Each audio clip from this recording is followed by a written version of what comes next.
इसी क्रम में भागलपुर जिले से सीरियल नंबर 4 मोहम्मद नौशाद करीम।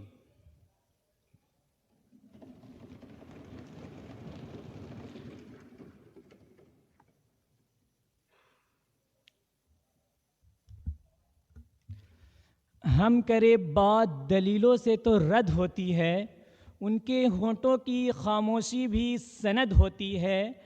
कुछ ना कहने से भी छिन जाता है एजाज़े सुखन, जुल्म सहने से भी जालिम की मदद होती है।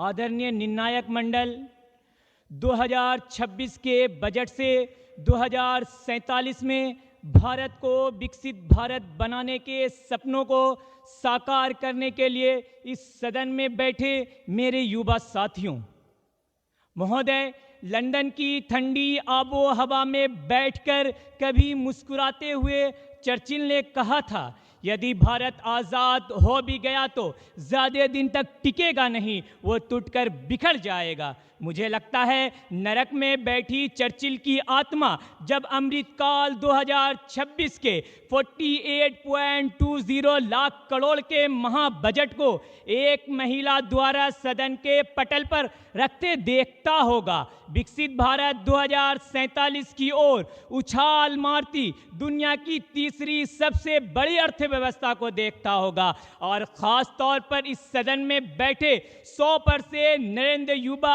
आबादी को 2047 के रोड मैप तैयार करते देखता होगा, तो वो सोचता होगा क्या से क्या हो गया देखते देखते।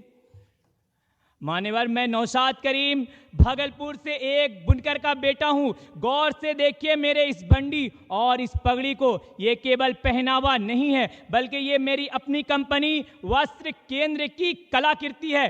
वस्त्र केंद्र एक बुनकर के बेटे का वह सपना है जिसे विकसित भारत 2047 के संकल्प ने पंख दिए हैं। मान्यवर, मेरे विपक्ष के साथी कहते हैं विकसित Bharat 2047 it is just a dream, some say it is not possible, some say it is only on paper, so some say we have many problems today। मैं उनके लिए कहना चाहता हूँ, कायर है वे लोग जो समस्याओं से डर जाया करते हैं, कमियां तो उंगली पर गिनवाते हैं मगर उसका हल नहीं बताया करते हैं।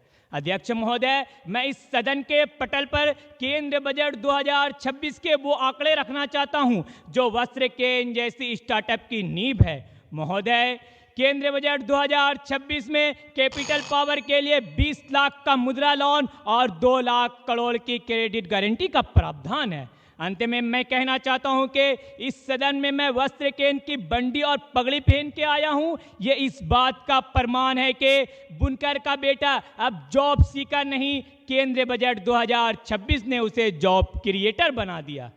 करघों की आवाज़ में मैंने मुस्तकबिल बुना है, करघों की आवाज़ में मैंने मुस्तकबिल बुना है, भागलपुर की मिट्टी से उठकर हमने आसमान चुना है। जय बिहार, जय NSSTMU, जय बुनकर।